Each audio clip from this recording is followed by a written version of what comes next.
নমস্কার বন্ধুরা, জুলিস কিচেনে আপনাদের সবাইকে স্বাগত।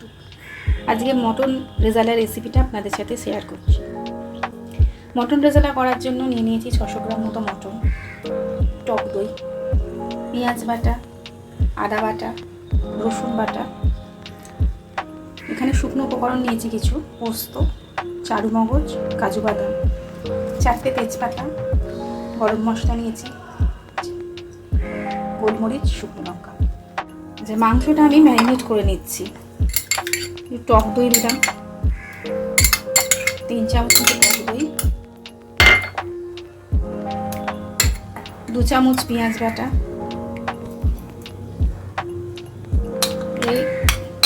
1 চামচ মতো রসুন বাটা, 1 চামচ মতো আদা বাটা। দিয়ে মাংসটা ম্যারিনেট করে আমি হাফ অ্যান্ড হাফ আওয়ার রেখে দেবো। এই শুকনো উপকরণগুলো আমি একসাথে সব পেস্ট করে নেব। রান্নার জন্য আমি সাদা তেল ব্যবহার করছি।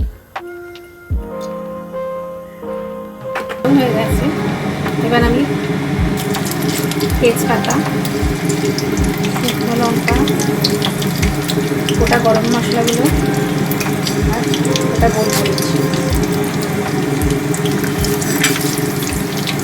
কিছুক্ষণ নাড়াচাড়া করবো। এগুলো ভাজা ভাজা হয়ে গেলে একটা সুন্দর গন্ধ বেরোবে। এরপর আমি মাংসটা দিয়ে দেবো।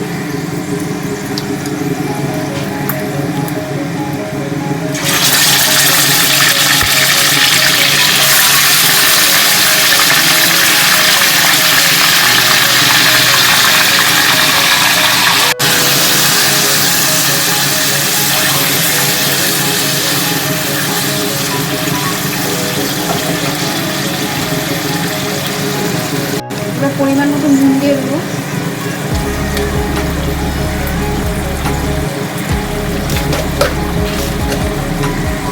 চিনি,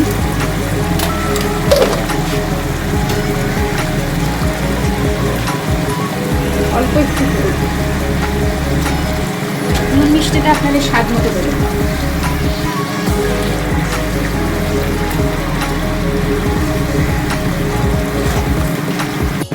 এবার এর মধ্যে একটু পেঁয়াজ বাটা,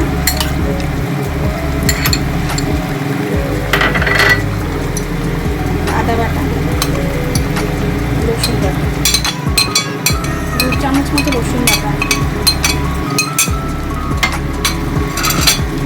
সব দিয়ে কিছুটা কষাবো।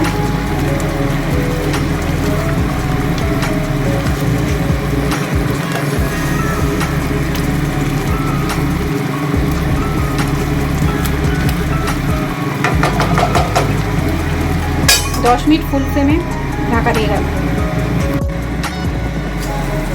10 মিনিট পর ঢাকাটা খুললাম। মোটামুটি মাংসের যে জলটা ছিল কমে গেছে। এবার আমি এর মধ্যে পোস্ত, চারু মগজ, কাজু বাদাম বাটাটা দিয়ে দিলাম।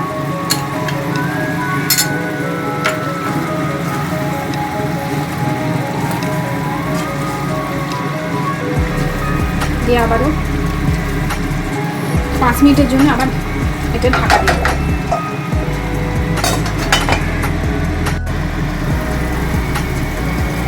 5 মিনিট পর ঢাকা খুলে দেখুন কষাটা হয়ে এসছে প্রায়।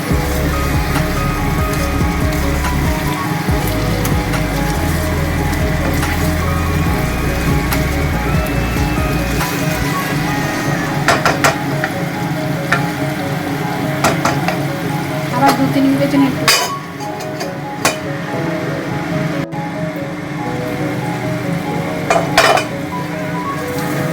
মাংসটা পুরোই কষানো হয়ে গেছে। এবার আমি এতে জল অ্যাড করব।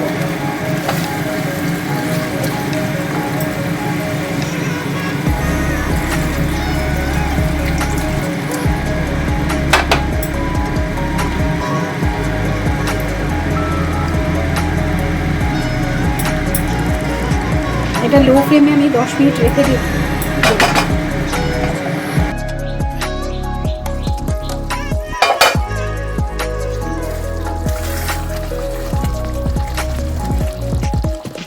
হয়ে গেছে। এবার আমি 1 চামচ কেওড়ার জল, 1 চামচ গোলাপ জল,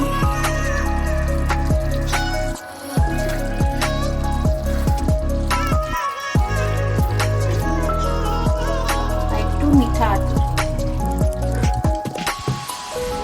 অল্প একটু মিঠা আতর, ব্যাস মটন রেজালা রেডি।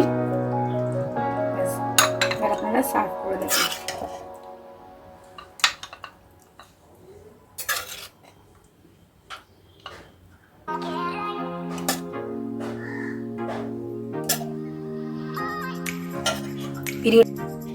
ভিডিওটা যদি ভালো লাগে লাইক করবেন, সাবস্ক্রাইব করবেন।